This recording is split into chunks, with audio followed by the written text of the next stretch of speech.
안녕하세요. 김원장의 인사이트입니다. 이 시간에는 이제 뉴욕 증시의 최근 흐름을 살펴보고 2024년 전체 증시 전망을 해보려고 합니다. 기본적으로 최근 소식을 살펴보겠습니다. 나스닥하고 S&P 500 보면 그죠? 9주 연속 상승하다가 소폭 밀리고 있어요. 얼마 전에 이제 애플이 어떤 증권 투자자에서 이제 애플의 비중 축소 의견이 나오면서 애플이 3.5% 내리면서 증시가 그걸로 핑계 겸 많이 내렸습니다. 그건 뭐 트리거겠죠. 너무 많이 올라서 9주 연속 상승했기 때문에 이유가 필요했는데 애플 비중 축소 의견에 증시가 조정을 받았습니다. 지금 시장 상황을 좀 살펴보면 이게 지난주 금요일 건데요. 12월 고용 지표가 강한 모습을 보였어. 강한 모습을 보였는데도 증시는 소폭 상승했다. 미국 노동부에 따르면 12월 비농업 고용은 21만 6천 명으로 증가해서 17만 명을 크게 웃돌았다는 거죠. 이게 고용이 늘어나면 임금이 올라가고 임금이 올라가면 물가 상승 압력을 강화되기 때문에 기준금리 3월달 기준금리 인하 가능성이 낮아지는 거잖아요. 그러면 증시는 하락해야 돼. 하락해야 되는데 그럼에도 불구하고 최근 며칠간 조정받았기 때문에 반발 매수세로 인해서 증시가 상승했다. 이런 얘기입니다. 어쨌든 지금 임금 상승률도 전년 대비 4.1%로 예상치인 3.9%를 웃돌았어요. 뭐 이런 식의 나오면서 이제 고용도 늘어나고 임금도 늘어나면서 사실은 증시가 하락해야 된다. 하지만 이미 이틀 전부터 하락을 했기 때문에 반발 매수가 들어온 것 같다. 그러니까 지금 연말 연시에 고용률 있잖아요. 이거는 특별한 경우야. 연말에 막 사람들이 소비를 막 하잖아. 그러면 그 연말을 대비해서 고용을 임시 고용을 늘리거나 뭐 그런 경우가 있거든요. 고용 가지고는 정확히 알 수가 없어. 그래서 좀 정확히 알고 싶은 거는 우리가 시장을 제대로 반영하려면 뭐가 나와야 돼요? 이번 주에 나오는 소비자 물가지수 CPI 지수에 시장은 관심을 집중하고 있어요. CPI 지수에 따라서 이번 증시는 조금 다소 출렁일 수도 있습니다. 얘가 예상보다 높게 나온다면 소비자 물가 지수가 그러면 3월 금리 인하 가능성이 더 낮아지면 증시는 조정을 받을 수도 있어. 하지만 소비자 물가 지수가 예상대로 나오거나 예상보다 낮게 나온다면 뭐 3월 금리 인하 가능성은 더 높아지는 거니까 지금 66%인데 더 훨씬 높아질 거니까 그러면 증시는 상승할 가능성이 높습니다. 어쨌든 12월 FOMC 회의에서는 이제 3월 금리 인하 가능성이 90%였는데 최근에 이제 66%까지 많이 낮아졌어요. 요게 1월 5일 주간 실업수당 청구 건수가 2개월 만에 최저치로 떨어졌다. 실업수당 청구 건수가 줄어드는 거는 고용이 늘어났다. 뭐 그런 얘기잖아요. 이게 이거예요. 실업수당 청구 건수가 이렇게 줄어들었다. 줄어들었다. 어떤 전문가들은 이제 현재인 노동시장은 너무 덥지도 않고 춥지도 않다. 수당을 받은 실업자 명단이 있는 미국인 총수는 전년도 수준에 비해 여전히 높은 수준이지만 현재 경제가 경기 침체로 하락세에 있다고 말할 만큼 실업률이 높지 않다. 아까 실업률이 3.7%였잖아요. 3.7%면 사실은 완전 고용 상태거든요. 그럼 경기가 나쁘지 않은 거야, 이런 경우는. 지난 금요일 발표한 노동통계국 자료에 따르면 이번 달 실업률은 3.7%였다. 11월과 동일한 수준이다. 경제학자들은 실업률이 3.8%까지 높아질 거로 예상했는데 오히려 실업률이 줄어들었어. 아까 고용이 늘어났잖아요. 그거랑 일맥상통하는 거지. 거기다가 실업수당 청구도 감소를 한 게 당연한 거죠. 이렇게 다 맞아 딱딱 맞아 돌아가고 있습니다. 지난번에 이제 그 증시가 9주 연속 상승하다가 그죠? 애플에 대한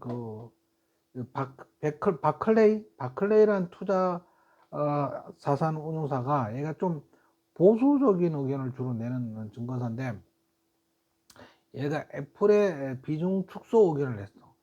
비중 축소 의견을 내니까 9주 연속 상승하던 주가에 애플이 비중 축소하래 그런 의견이 나오니까 이걸 트리거로 이게 원인이 돼서 증시가 조정을 받았는데 일단 애플은 중국 관련 매출이 줄어들 걸로 예상되고 있고요.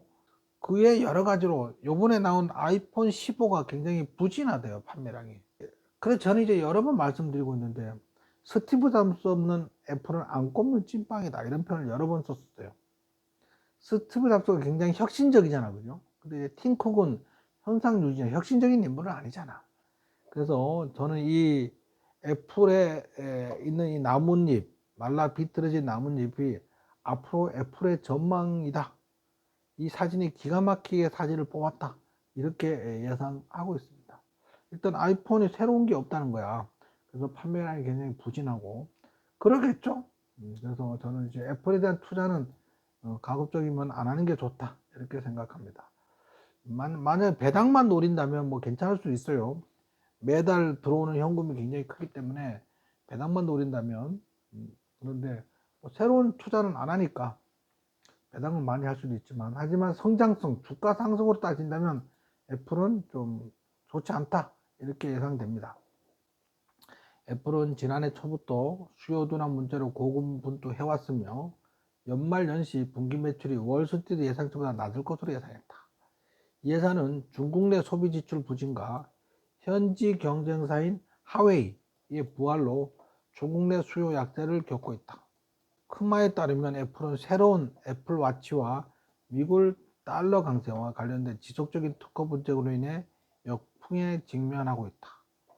애플 주식에 대한 비중 축소 의견이 나오면서 조정받고 있는데 어쨌든 애플에 대한 주가는 좀 한동안 비중 축소하는 것이 좋겠습니다.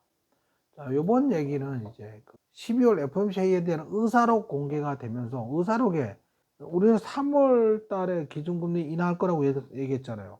그런데 이제 2024년 말까지 하반기까지 금리 인하될 것으로 그렇게 예상된다는 의견이 의사록에 있었던 거지. 연준 관리들은 2023년 마지막 정책 회의에서 최고조에 달하는 피벗이라 그래.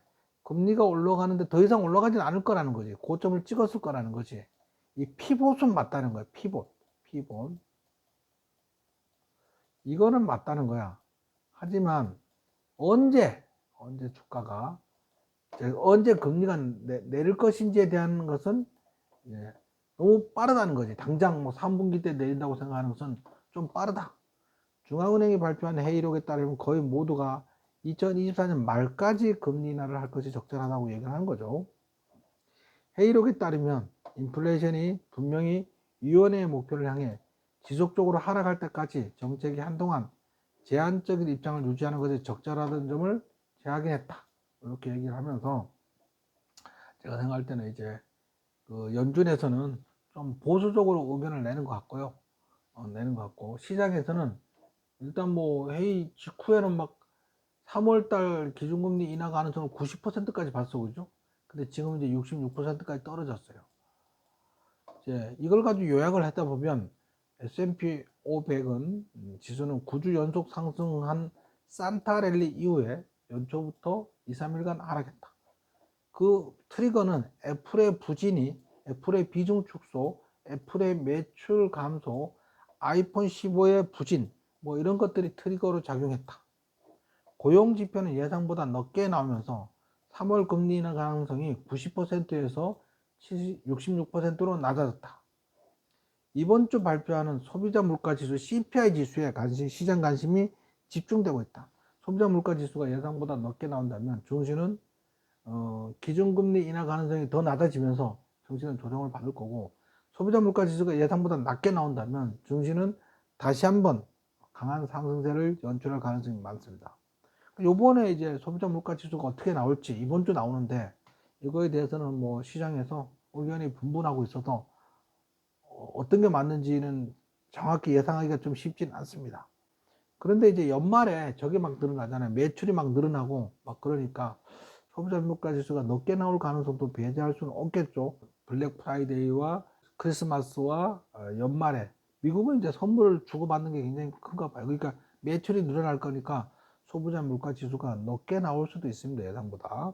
그래서 뭐 시장에서는 이제 3분기 금리 인하, 상반기에 3번 금리 인하의 얘기가 사그라들고 하반기까지 금리 인하 될 거다. 뭐 이런 얘기가 나오고 있습니다. 그래서 시장은 좀 더 지켜봐야 될 것 같고 지금 상황은 이제 단기적으로 보면 중장기적으로야 당연히 금리가 피봇을 찍었기 때문에 추가 금리 인상 가능성은 없어진 거잖아. 그런데 금리 인하 가능성이 있기 때문에 중장기적으로는 증시는 굉장히 좋을 것으로 예상되지만 단기적으로는 소비자 물가 지수에 따라서 변동성이 나올 수 있습니다. 또 일단 소비자 물가 지수 나올 때까지 보수적으로 지켜보고 방향성이 정해지면 그때부터 다시 또 주식을 매수하는 그런 전략을 하면 될 것 같습니다. 어쨌든 지금 이제 금리 피벗이 정해진 상황에서는 중장기적으로는 금리가 인하할 것이 확실하기 때문에, 그렇다면 증시는 상승할 가능성이 높아요. 단기적으로는 뭐 예상이 어렵겠지. 뭐 소비자 물가 지수가 어떻게 나올지. 그다음에 연말에 뭐 소비가 늘어났으니까 나쁘게 나올 수도 있지만, 하지만 중장기적으로는 증시는 상승할 확률이 거의 확실시되다. 그래서 오히려 만약에 이번에 조정이 나온다면 매수하는 조정이다. 이렇게 예상하시면 되겠습니다. 자, 지금까지 2024년 증시 전망에 대해서 알아봤고요. 새해 복 많이 받으세요.